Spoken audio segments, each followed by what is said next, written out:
자, 우리는 성경을 보면서 계속해서 이스라엘의 이야기를 빼놓을 수가 없어요. 그래서 이스라엘이 어떤 나라인지를 계속 듣고 있는데, 듣다 보면 이스라엘이 우리나라와 매우 닮았다는 걸 알 수 있습니다. 이스라엘이 남북 왕국의 분열사, 특별히 북쪽 왕국이 하나님을 떠났던 것과 남쪽이 하나님의 은혜 가운데 있었던 것을 보면서 우리나라의 남북 분단을 떠올릴 수 있습니다. 또한 남왕조 유다도 동서로 갈라져 있었어요. 요단강을 기점으로 요단 동편과 요단 서쪽이 서로 갈라져서 살았어요. 우리나라도 동서의 갈등이 좀 심하지요. 그뿐만이 아니라 국제적 정세도 그렇습니다. 고대 이스라엘은 지정학적으로 북쪽에 아수르라는, 이 예레미야 시대 때 아수르라는 국가가 북왕국 이스라엘을 멸망시키는 아주 강대국이었습니다. 또 남쪽에는 이집트라는 역사상 가장 오래된 왕조를 가지고 있는 아주 무서운 국가가 있었습니다. 말 그대로 샌드위치였습니다. 우리나라도 비슷하지요. 우리나라도 경제적 규모나 군사적 규모나 우리나라 주변에는 강대국밖에 없습니다. 북한은 일단 빼고 얘기할게요. 우리나라는 세계 군사력 2위인 러시아와 세계 군사력 3위인 중국, 그리고 세계 군사력 6위인 일본에 둘러싸여 있습니다. 아주 짓눌릴 만한 상황이지요. 그 중에 인구도 제일 적습니다. 세 나라 중에 인구가 제일 적은 강대국이 일본인데 1억을 넘어요. 우리나라는 겨우 5천만에서 6천만 사이를 왔다 갔다 합니다. 경제 규모도 세계 경제 규모 2위인 중국, 우리나라보다 선진국인 아시아 유일의 선진국이었던 일본, 그리고 세계의 천연자원의 보고라고 하는 러시아, 우리는 둘러싸서 우리를 아주 압박합니다. 우리는 그 거대한 나라 틈 속에서 아주 작은 존재감을 드러낼 수밖에 없습니다. 유다도 그랬다는 거지요. 아수르와 이집트 사이에 있었는데 이제 이 아수르를 짓누르는 신흥국가 바벨론이 떠올랐습니다. 이제 바벨론이 아수르를 멸망시키고 메대와 연합하여 큰 나라를 제국을 만들게 되고, 북쪽에는 바벨론 제국이, 남쪽에는 이집트가 그 사이에서 짓눌려 있습니다. 남유다는 바벨론과 이집트 둘 중에 하나를 선택해야 했고, 가깝고 오랜 우방인 이집트를 붙들고 바벨론과 대항하려 하게 됩니다. 그런데 이때 선지자 예레미야는 바벨론의 부흥과 그로 인한 유다의 멸망을 예견하면서 오히려 이집트와 절연하라고 예언을 하기 시작합니다. 이에 남유다 사람들은 예레미야를 첩자, 변절자, 매국노라고 몰아붙입니다. 예레미야는 이로 인해 큰 고통을 겪게 돼요. 첩자라고 어디 함부로 돌아다니지도 못합니다. 성문 밖만 나가도 네가 바벨론 사람들에게 우리의 정보를 팔러 가는구나 하고 그를 잡아다가 옥에 가두어 버립니다. 시위대 뜰에 잡혀 있기도 했고 깊은 웅덩이에 갇혀 있었던 적도 있습니다. 한 번은 큰 비가 와서 웅덩이에 갇혀 있다가 거기서 수몰돼 죽을 뻔했던 걸 구원받기도 합니다. 예레미야도 조국과 동족에 대하여 멸망을 얘기하는 게 즐거웠겠습니까? 자신이 당하는 고난도 힘들었을 것입니다. 그런 예레미야의 마음이 예레미야서 20장 9절에 이렇게 나타납니다. 내가 다시는 여호와를 선포하지 아니하며 그의 이름으로 말하지 아니하리라 하면 나의 마음이 불붙는 것 같아서 골수에 사무치니 답답하여 견딜 수 없나이다. 하나님 이름으로 선포하면 너무 고난을 당해서 하지 않으려고 하는데, 하지 않으려 하니 그 안에서 성령이 충동질을 하여 답답함이 어쩔 수 없어 또한 선포하게 된다는, 이 두 개가 부딪히는 고통 속에 있는 예레미야의 탄식입니다. 그렇게 조국의 멸망을 예언해야 하는 예레미야가 선지자로서 선포할 때마다 얼마나 힘들었는지 눈물을 흘리며 예언을 합니다. 조국의 미래를 생각하니 가슴 아프고, 찢겨질 동족을 생각하니 가슴 아프고, 이 모든 것을 예견해야 하는 스스로도 너무 가슴이 아파서 펑펑 울어댑니다. 그래서 예레미야의 별명이 눈물의 선지자예요.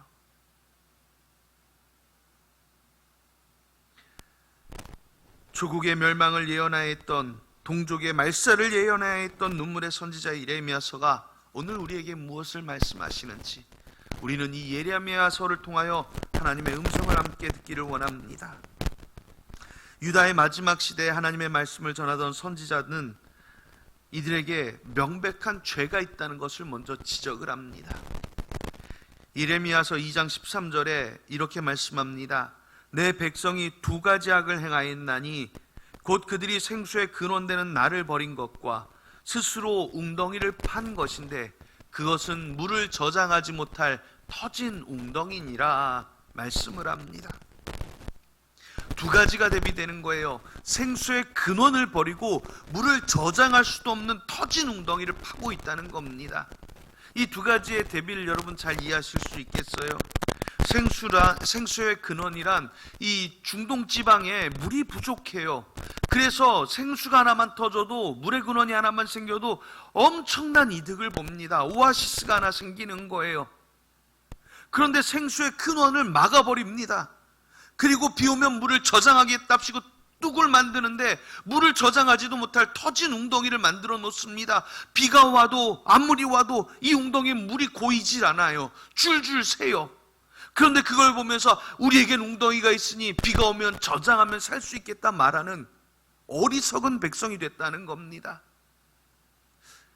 우리나라야 24시간 물이 콸콸콸 나오고 전기도 끊어지지 않으니까 여러분들이 이 생수의 근원과 터진 웅덩이에 대한 비유가 좀 시원치 않으실 거예요.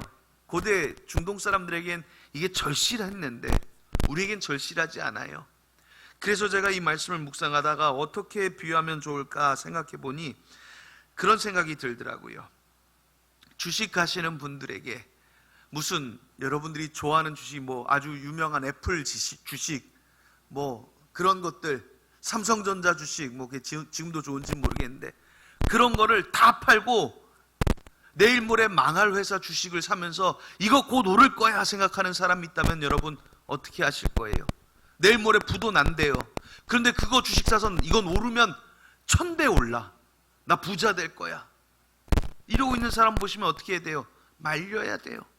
주식 안 하시는 분들은 땅에 관심이 많으시니까 땅으로 얘기해 볼까요? 강남에 아파트, 그 유명한 음마 아파트 10채 가지고 계신 분이 그거 팔아서 저기 어디 전라도 산속에 있는 그린벨트 수십만 평 따서 나 땅 부자야 라고 외치면 여러분 어떻게 하시겠어요? 미련한 사람이라고 손가락질하지 않겠어요? 계속 도도 오를 땅을 팔아서 써먹지도 못할 그린벨트를 사면 얼마나 어리석어요. 그런데 지금 이스라엘이 그랬다는 겁니다. 생수가 두면 솟아나고 계속해서 마실 수 있는 그 우물은 메꿔버리고 물을 아무리 저장하려도 저장하지 못할 그런 뚝을 만들어서 우리 이제 물을 얻을 수 있어 라고 생각하고 있다니 얼마나 어리석습니까? 하나님은 이스라엘이 하나님을, 생수의 근원되는 하나님을 버린 것, 그리고 물을 저장하지 못하는 터진 웅덩이와 같은 우상 숭배하는 그들을 향하여 말씀하시는 것입니다. 잘못한 겁니다. 스스로 무덤을 파는 행위를 한 것입니다. 이스라엘은 그랬어요. 예전부터 그랬습니다. 출애굽할 때 기억하십니까? 그들은 출애굽해 주신 하나님의 능력을 그새 까먹고 하나님, 아이고 우리가 이스라엘에 있었으면 떡도 많이 먹고 맛있는 것도 많이 먹을 텐데 배고파요.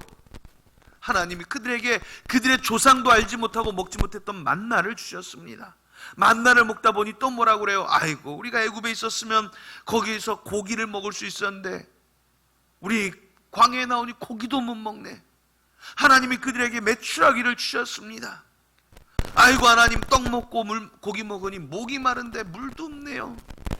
하나님이 반석을 쳐서 물을 내주셨습니다. 그럼에도 그들은 40년간 하나님을 수없이 배반하며 시험하며 하나님을 떠난 백성이 되었습니다. 하나님은 그들을 향하여 목이 곧은 백성이라 하시며 교만하고 완고하다 표현하셨습니다. 이와 같이 완고한 백성에게 심판이 예정되어 있는 것입니다. 이 심판은 그들이 자청하는 거예요. 하나님이 너희들 잘못했으니 벌 받아라고 때리시는 게 아니라 이것은 이스라엘 백성이 스스로 그 길을 가는 것입니다. 이들은 지금 터진 웅덩이를 택하고 그리로 가려 합니다. 하나님은 오히려 선지자 예레미야를 통하여 막으려 하시는 것입니다. 내 백성이 행한 이 두 가지 악, 이것을 기억하고 돌이켜라 막으시지만 그들은 그 뜻을 돌이키지 않고 완고한 마음으로 죄악을 더 기뻐 행하려 한다는 것입니다. 여러분, 이것은 오늘 저와 여러분들에게도 적용되는 말씀입니다. 저와 여러분들에게도 하나님은 이 생수를 주셨습니다. 생명의 물을 주셨습니다.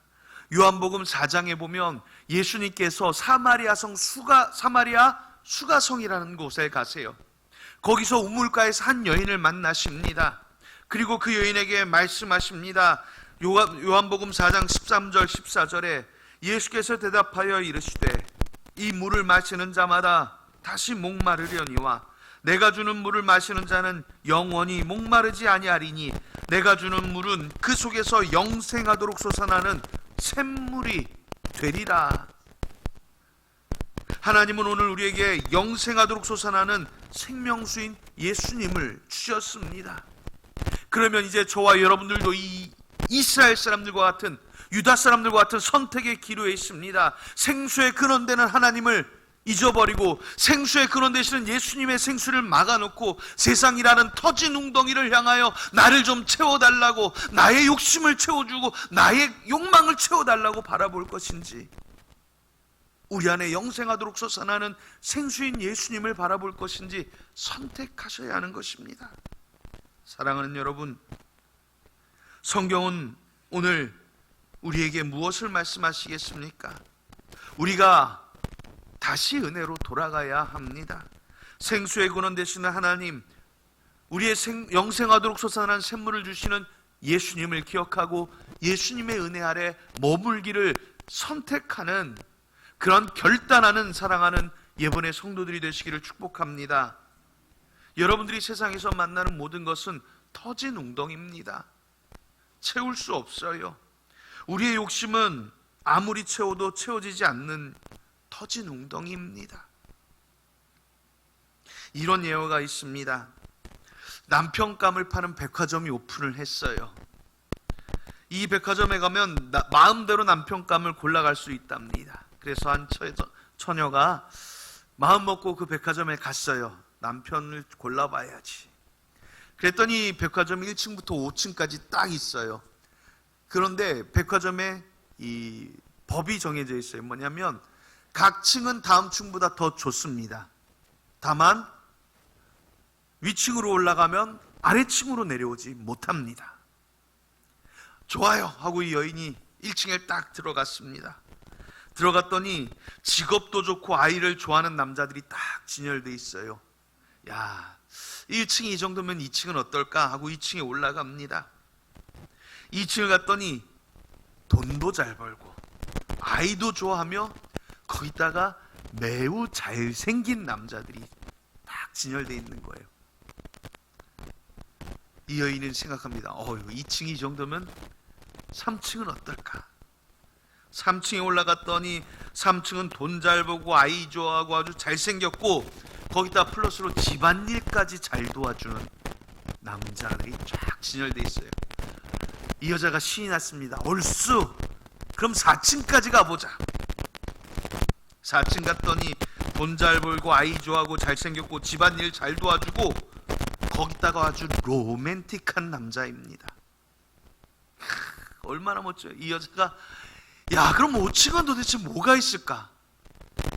5층은 더 좋겠나 하고 5층을 딱 올라갔더니 5층은 텅 비어 있습니다. 그리고 안내문 하나가 이렇게 적혀 있어요.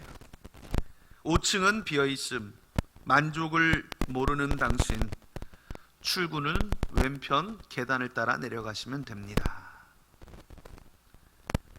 인간의 욕심은 끝이 없어요. 끝이 없습니다. 아무리 채워도요, 다 채워지지 않아요. 여러분, 부자 되면 만족할 것 같지만 이병철 씨, 이건희 씨 얼마나 열심히 돈 벌고 있습니까? 최고의 부자라는 사람들 지금도 열심히 돈 벌고 있어요. 만족할 수가 없어요. 인생의 욕심은 끝이 없습니다. 채워도 채워지지 않습니다. 바다에서 표류하게 되면 절대 바닷물을 마시지 말라고 합니다. 왜 그래요? 당장의 갈증은 해결되는 것 같지만 몸에 더 쌓인 염분으로 인하여 더 큰 갈증에 시달리기 때문입니다. 그래서 성경은 예수님만이 우리 인생의 욕심의 갈증을 해결해 줄 참 생명수이자 생수의 근원이시라고 말씀을 합니다. 예수님 안에 있으면 우리의 인생이 참 만족이 무엇인지 알게 됩니다. 참 기쁨이 무엇인지 알게 됩니다. 참 행복이 무엇인지 알게 됩니다. 이스라엘처럼 욕심으로 채울 수 없는 터진 웅덩이가 아닌 예수님을 택하여 믿음의 삶을 계속해서 정진하여 나가는 사랑하는 예본의 성도들이 되기를 축복합니다. 우리는 주의 손으로 지으신 주의 백성이라는 사실을 기억하라고 예레미야서는 계속 말합니다. 예레미야서의 아주 중점적인 이야기 중에 하나가 18장에 나와 있는 토기장이의 비유입니다. 하나님께서 예레미야를 토기장이의 집으로 가라고 하십니다. 예레미야가 토기장이의 집에 갔더니 거기서 토기장이가 진흙으로 그릇을 만드는데 이게 터져요. 망가지죠. 그러니까 자기 임의대로 또 다른 그릇을 만듭니다. 말하자면 이거죠. 처음에는 예술적인 호리병을 만들려고 쫙 하다가 이게 망가지니까 에이, 접시나 만들어야겠다고 접시로 만들어 버리는 겁니다. 하나님이 이때 예레미야에게 말씀합니다. 예레미야서 18장 6절에 여호와의 말씀이니라 이스라엘 족속아 이 토기장이가 하는 것 같이 내가 능히 너희에게 행하지 못하겠느냐. 이스라엘 족속아 진흙이 토기장의 손에 있음 같이 너희가 내 손에 있느니라 말씀을 하십니다. 토기장이가 자신의 임의대로 바꿉니다. 하나님은 토기장이십니다. 그 손으로 흙을 빚어 사람을 만드셨고 그 코에 후 하고 생기를 넣어 사람이 되게 하셨습니다. 우리는 주의 손으로 지으신 바라고 성경은 노래합니다. 이는 우리 인생도 하나님이 만들어 가시는 하나님의 작품이라는 사실을 기억하라는 것입니다. 누구의 손에 만들어졌습니까? 기억하셔야 됩니다. 유럽에 가면 지금도 수많은 조각품들이 각양 박물관에 다 전시되어 있습니다. 박물관이 수없이 많더라고요. 그렇게 많은 조각품들이 있지만 여러분은 생각하는 사람이란 말을 들으면 누구의 조각품이 떠올라요? 로댕의 생각하는 사람이 떠오릅니다. 누구나 천지창조를 그리지만 사람들은 천지창조하면 미켈란젤로의 요 손가락을 떠올립니다. 누구나 초상화를 그리지만 사람들은 초상화하면 레오나르도 다빈치의 모나리자를 떠올립니다. 여러분들, 우리는 사람이 누가 지으신 건가 생각하면 어김없이 하나님이 떠올라야 합니다. 우리는 하나님이 지으신 바임을 기억하고 잊지 않아야 합니다. 그리고 이 말에는 곧 내 인생도 하나님 손에 있다는 것, 하나님이 임의로 만들어 가시는 인생이라는 사실도 기억해야 하는 것입니다. 하나님 손에 쓰임받을 때 우리는 제대로 쓰임받게 됩니다. 여러분, 우리나라의 옛날에 조선 백자, 고려 청자 유명했잖아요. 우리 그 드라마나 영화 보면 도공들이 가마에서 탁 꺼냅니다. 그 구워진 청자를 꺼내고 백자를 꺼내며 봐요. 그럼 우리 노래는 이뻐 보이는데 에잇 하고 인상을 쓰더니 팍 깨버려요. 금이 같다고, 모양이 틀어졌다고, 마음에 안 든다고 다 깨버립니다. 그렇게 도공은 자신이 보기에 가장 아름다운 것을 만들어냅니다. 남겨둡니다. 하나님이 지으시고 창조하신 여러분들은 하나님이 지으신 가장 아름다운 고려 청자요 이조 백자인 겁니다. 하나님은 여러분들 한 사람 한 사람을 누구도 실수로 만든 사람이 없고 누구도 잘못 만들어낸 인생이 없습니다. 다만 내 스스로가 내 인생을 오물바지로 만들었느냐 아니면 좋은 그릇으로 만들어가느냐의 차이가 있을 뿐입니다. 여러분, 누군가가 고려 청자를 요강으로 쓴다면 큰일 날 일이지요.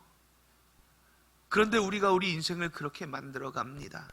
하나님은 여러분을 고려 청자로 만드셨는데 우리는 우리 인생을 그런 오물바지로 쓰려 하는 것입니다. 하나님은 누구도 허투루 짓지 않으셨습니다. 그 누구도 버리지 않으셨습니다. 하나님은 여러분 인생에 분명한 목적과 계획을 가지고 계십니다. 예레미야서 29장 11절에 우리에게 말씀하십니다. 여호와의 말씀이니라 너희를 향한 나의 생각을 내가 아나니 평안이요 재앙이 아니니라 너희에게 미래와 희망을 주는 것이니라. 아멘. 하나님은 그 구원받을 백성의 인생에 미래와 희망을 주시는 하나님입니다. 그리고 그 계획을 우리는 하나님의 예정이라고 부르고 하나님의 구원이라고 부르는 것입니다. 당장 내 눈에 잘 안 보여요. 그래서 우리는 소망을 자꾸 잃어버립니다. 아브라함을 생각해 보세요. 75세 고향을 떠나서 낯선 땅에 들어가서 방황을 합니다. 하나님이 후사를 하늘의 별과 같이 바닷가의 모래와 같이 주시겠다고 하셨는데 100세가 되도록 주시지 않았습니다.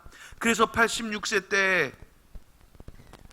종 하가를 통해 이스마엘을 낳았는데 아니랍니다. 100세가 되셔서 누구를 주셨어요? 이삭을 주셨습니다. 그리고 하나님이 이삭의 씨에서 날 자라야 내 후사가 되리라 하십니다. 아들 하나 주셨어요. 아브라함이 175세까지 살았거든요. 그래서 아마 그의 손자들까지 봤을 거예요. 그러면은 이삭이 누구를 낳았어요? 에서하고 야곱을 낳습니다. 2명 낳았어요. 표현 죄송합니다. 꼴랑 2명입니다. 아브라함이 집에서 보니 자기, 이삭, 에서, 야곱 끝이에요. 이게 어느 세월에 커서 하늘의 별이 되고 바닷가의 모래가 되겠습니까? 우리의 인간의 눈에는 그렇게 짧게밖에 볼 수 없지만 하나님은 그 약속을 400년 만에 이루어내셔서 애굽 땅에서 올라온 이스라엘 백성이 장자홍만 60만이 되는 대군이 되게 하셨습니다. 사랑하는 여러분, 기도하는 성도는 절대로 의심하지 않아야 합니다. 믿음의 성도는 그 약속을 붙들고 가야 합니다. 사랑하는 여러분, 하나님의 약속을 믿고 기다리십시오. 여러분에게 미래와 희망을 주신다는 약속, 구원을 베푸신다는 그 계획은 분명히 이루어집니다. 그것을 말씀하시는 게 예레미야서입니다. 하나님의 약속은 변함이 없다는 것입니다. 민족의 배신자라고 여겨지고 고난을 받는 예레미야에게 하나님은 약속하셨습니다. 바벨론에게 멸망당할 때 포로가 끌려갈 민족을 보며 낙심했던 예레미야지만 하나님은 예레미야서 29장 10절에 이렇게 약속하십니다. 여호와께서 이같이 말씀하시니라 바벨론에서 70년이 차면 내가 너희를 돌보고 나의 선한 말을 너희에게 성취하여 너희를 이곳으로 돌아오게 하리라. 바벨론에 의해 멸망이 약속되어 있고 이들에게 재앙이 약속되어 있지만 하나님은 분명 70년 뒤에 이들을 돌이키시겠다고 말씀합니다. 그리고 선지서 다니엘서를 통하여 스가랴서를 통하여 그 약속의 성취를 예견하셨고 우리가 아는 에스라서의 1장 1절 이하에 이렇게 말씀하고 있습니다. 바사왕 고레스 원년에 여호와께서 예레미야의 입을 통하여 하신 말씀을 이루게 하시려고 바사왕 고레스의 마음을 감동시키심에 그가 온 나라로 공포도 하고 조서도 내려 이르되 바사왕 고레스는 말하노니 하늘의 하나님 여호와께서 세상 모든 나라를 내게 주셨고 나에게 명령하사 유대 예루살렘의 성전을 건축하라 하셨으니 이스라엘의 하나님은 참신이시라. 너희 중에 그의 백성된 자는 다 유다로 예루살렘으로 올라가서 이스라엘 하나님 여호와의 성전을 건축하라. 그는 예루살렘에 계신 하나님이시라 하며 이스라엘을 돌려보냅니다. 선하신 하나님의 약속은 죄악 중에 하나님을 떠난 백성들, 두 가지 죄악뿐만 아니라 하나님을 거역하던 이 목이 곧고 완악한 백성들에게도 그 약속은 반드시 이루어지십니다. 여러분, 저와 여러분은 모두가 본래 죄인입니다. 하나님의 구원받고 하나님의 약속받고 하나님의 축복받을 자격 아무도 없습니다. 그렇지만 우리 하나님은 그 한없는 사랑으로 저와 여러분들의 모든 죄를 용서하시고 우리를 향한 하나님의 구원을 이루어 가십니다. 하나님의 약속은 오늘도 저와 여러분들을 향하여 열려 있습니다. 구원하시는 하나님, 축복하시는 하나님, 은혜 베풀기를 기뻐하시는 하나님이십니다. 출애굽기 34장 6절 7절은 우리에게 이렇게 선포합니다. 여호와께서 그의 앞으로 지나시며 선포하시되 여호와라 여호와라 자비롭고 은혜롭고 노하기를 더디하고 인자와 진실이 많은 하나님이라. 인자를 천대까지 베풀며 악과 과실과 죄를 용서하리라. 그러나 벌을 면제하지는 아니하고 아버지의 악행을 자손 3, 4대까지 보응하리라. 하나님은요, 자비롭고 은혜롭고 노하기를 더디하고 인자와 진실이 많은 하나님이십니다. 여러분들에게 인자를 베푸시되 자손 1000대까지 베푸실 하나님이십니다.